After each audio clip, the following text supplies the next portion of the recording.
अगर हमारा friend circle हमसे ज्यादा रिच है, प्रॉस्परस है, ब्यूरोक्रेटिक है, उसके पास फैसिलिटीज और लग्जरीज ज्यादा है, तो हमारी टेम्पटेशन बच्चों की बढ़ती है और उसे ओवरकम करने का तरीका है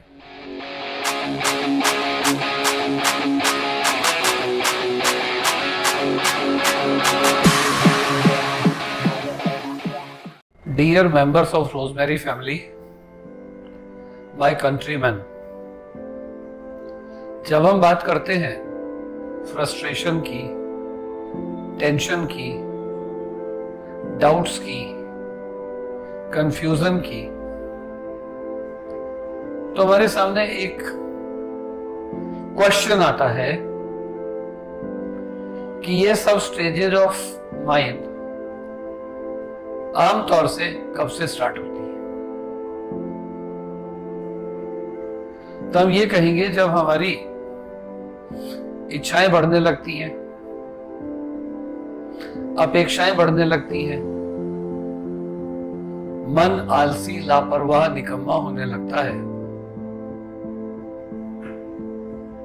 तो ये सिचुएशंस, ये कंडीशंस लाइफ में आती ही हैं।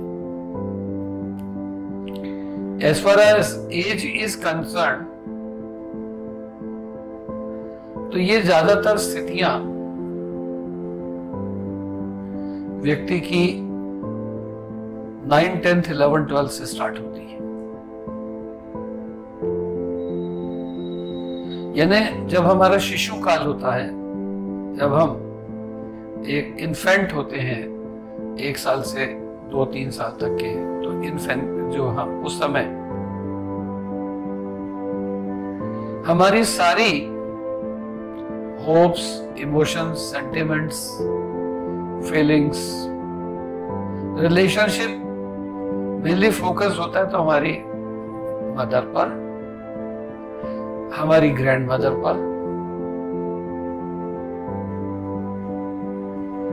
और फैमिली के उन मेंबर्स पर जिन्हें हमारी ही तरह से घर से बाहर कम जाना होता है, और या फिर उन लोगों से हमारा अटैचमेंट बढ़ जाता है जो हमें इन्फेंसी में, इन्फेंट एज में चॉकलेट, टॉफी वगैरह से ब्राइब करके अट्रैक्ट करते हैं। जबकि इस एज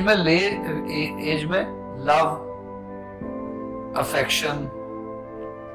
मोटिवेशन, आइडियलिज्म ज्यादा अच्छा रोल प्ले कर सकते हैं, और हमारी एज फ्रॉम 3 to 7 years में जब हम अपने ब्रदर्स और सिस्टर्स को अंडरस्टैंड करने लगते हैं,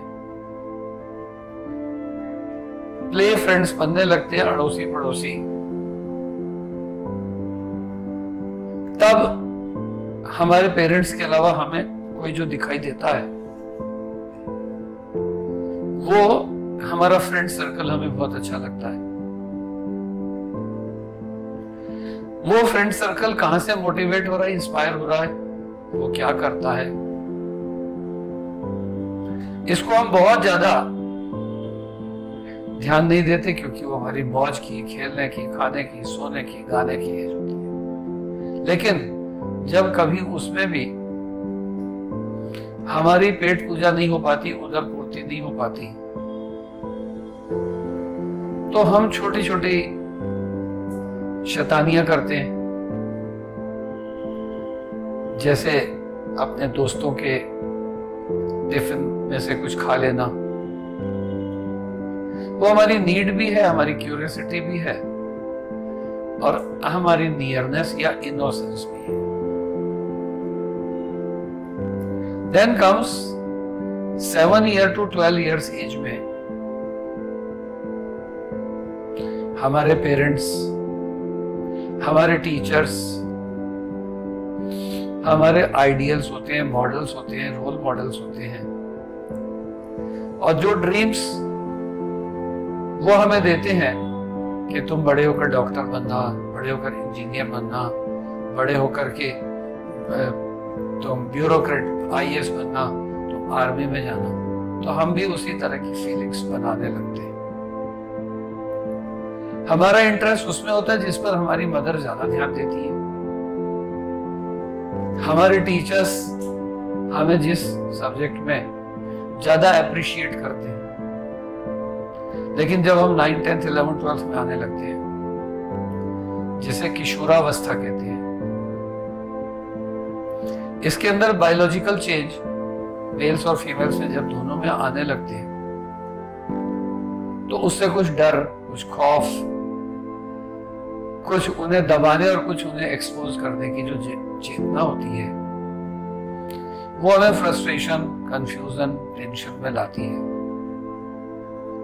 और यही वो पीरियड होता है जिसमें दुनिया की चमक दमक हमें विशेष रूप से प्रभावित करती है। अर्थात किसके पास कौन सा मोबाइल है, किसके कपड़े ब्रांडेड हैं, किसने बर्थडे में किसको क्या दिया या लिया, ये चीजें सामान्य रूप से किसी भी व्यक्ति, बच्चे को, किशोर को ज्यादा अट्रैक्ट करती है देन किस बच्चे के कितने मार्क्स आए। ऐसे में बच्चों के ऑलराउंड डेवलपमेंट के लिए नेसेसिटी क्या है कि पेरेंट्स 9th से लेकर के जो है आमतौर से 9th 10th 11th 12th में और कभी कभी ग्रेजुएशन तक अगर कॉन्शियस रहे, केयरफुल रहें, अटेंटिव रहें और यही उनकी हॉबी हो, यही उनका पैशन हो, यही उनकी एंथुसियाज्म हो, यही उनका डिटर्मिनेशन हो, तो बच्चों में फ्रस्ट्रेशन, कंफ्यूजन नहीं आते, क्योंकि उनके डाउट्स की क्लैरिटी पेरेंट्स के पास होती है। 9th 10th 11th 12th में फ्रेंड्स ज्यादा इफेक्ट करते हैं। अगर हमारा फ्रेंड सर्कल हमसे ज्यादा रिच है, प्रॉस्परस है, ब्यूरोक्रेटिक है, उसके पास फैसिलिटीज और लग्जरीज ज्यादा है, तो हमारी टेम्पटेशन बच्चों की बढ़ती है और उसे ओवरकम करने का तरीका है कि हम अपना अधिक से अधिक टाइम अपने बच्चों के साथ शेयर करें as person of their own age group then that of being father और mother. To say all this is really difficult. लेकिन अगर old grand parents then parents इस ओपिनियन, इस व्यू पॉइंट से अपना लाइफस्टाइल बनाएं कि हमारे और कोई अल्टीमेट एम्स नहीं है, यानी हमारी father in law, daughter in law, mother in law, son in law के बीच हमें बैलेंस इसलिए नहीं बना के रखना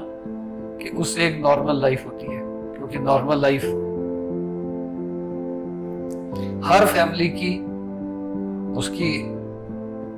हिस्ट्री के अकॉर्डिंग अलग अलग होती है। But because of children up to in between 10 years to 14 years and 14 years to 18 years कोशिश होनी चाहिए कि बच्चों को मिनिमम ट्यूशन भेजा जाए। स्कूलिंग जरूरी है, लेकिन ट्यूशनिज्म को इसलिए अवॉइड करना चाहिए कि मान लीजिए कि बच्चे के ट्यूशन है 3 से 5, तो बच्चे घर से 2 ही बजे निकल जाते हैं और 5 बजे फ्री होने पर 5 से 6 फिर वो मॉल्स में, पिक्चर हॉल्स में, ऑन द रोड अपने दोस्तों के साथ सेम जेंडर और अपोजिट जेंडर में एसोसिएशन ज्यादा बनाते हैं, बातें ज्यादा करते हैं और उनका जो फ्यूचर है, उनका जो प्रेजेंट है, उनका जो कैरियर है, उनका जो एम है, वो डिस्ट्रैक्ट होने लगता है। सेल्फ स्टडी की habit frustration, tension, confusion, fear को घटाती है और सेल्फ स्टडी के लिए जरूरी है कि अगर हमें अपने घर में अपना अकाउंट्स का काम करना है, हमें अपने ऑफिस का काम करना है, तो हम कॉमन रूम में बच्चे अपना क्लास वर्क करें, होमवर्क करें, नेक्स्ट डे जो कॉलेज, स्कूल और कॉलेज में होना है उस पर फोकस करें और पेरेंट्स जो उन्हें नेक्स्ट टू कम में कंप्लीट करना है उसे वहां पर कंप्लीट करें। Silent living, face to face meeting but without much interaction can be a better way. Moreover, खाना हम डाइनिंग टेबल पर खाएं, ड्राइंग रूम में खाएं, अपने बेड्स पर खाएं। इट मेक्स नो डिफरेंस, जमीन पर बैठ के खाएं, it makes no difference, but कोशिश करें कि जो हमें खाना सर्व कर रहा है, बच्चा हो या हाउस मिस्ट्रेस या स्टाफ, हम सब बातें करते हुए शेयर करें और उस समय हम कोशिश करें कि हम इधर उधर की बातों को भूलकर केवल न्यूट्रिएंट्स की बात करें, अचीवमेंट्स की बात करें, ऐसे जोक्स बताने, समझाने और सुनाने की कोशिश करें जो बच्चों को हंसाते हैं। Yes, there is another way also, और खास तौर से इवनिंग में जब हम डिनर लेते हैं तो हमें वो चैनल्स, वो न्यूज, वो इंफॉर्मेशन, वो एंटरटेनमेंट प्रोग्राम्स वॉच करने और कराने चाहिए जिनसे मन भी लगे और अनजाने में अधिक खाना भी खाया जाए।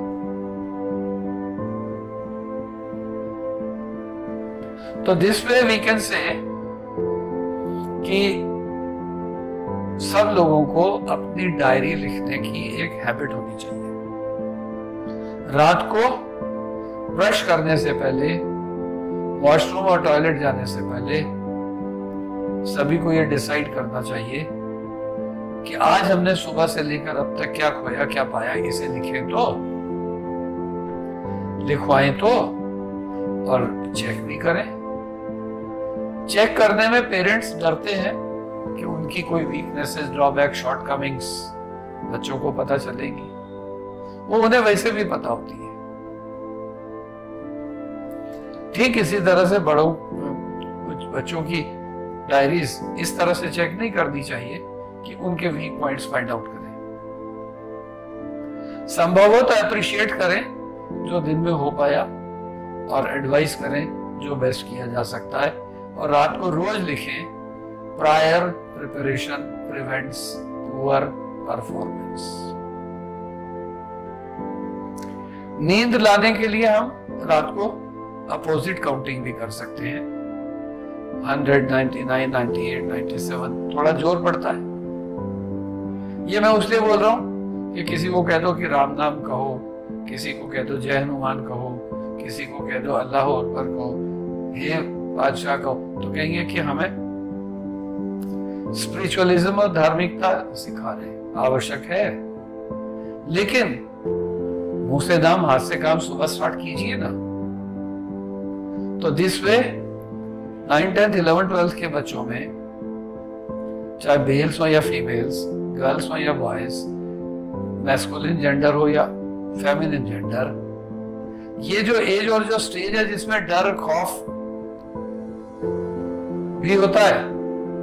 जोश भी होता है और होश नहीं होती, उस समय बैलेंसिंग की जरूरत है। इसलिए हमने बात की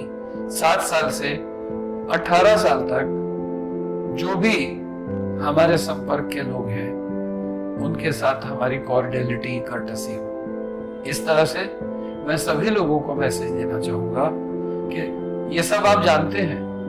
लेकिन रिपीटिशन, रिवीजन, रिकलेक्शन से आपके भी कई नए आइडियाज आ सकते हैं। जो कुछ मैं रोज कहता हूं उसमें से मुझे क्या नहीं कहना चाहिए, क्या कहना चाहिए, क्या और अच्छा कहा जा सकता था, किस जगह पे चुप भी रहा जा सकता था, इस तरह के अगर आप कमेंट्स देंगे, व्यू पॉइंट्स देंगे, सजेशन देंगे, तो हो सकता है आपका टीचर, आपका मेंटर, आपका गुरु एक और अच्छा मानव, एक और अच्छा व्यक्तित्व, एक और अच्छी पर्सनैलिटी, कैरेक्टर बन के आपके साथ अपने 72 ईयर्स ऑफ एज के एक्सपीरियंसेस को शेयर करें। Be interactive. That is all for today. Thank you everybody.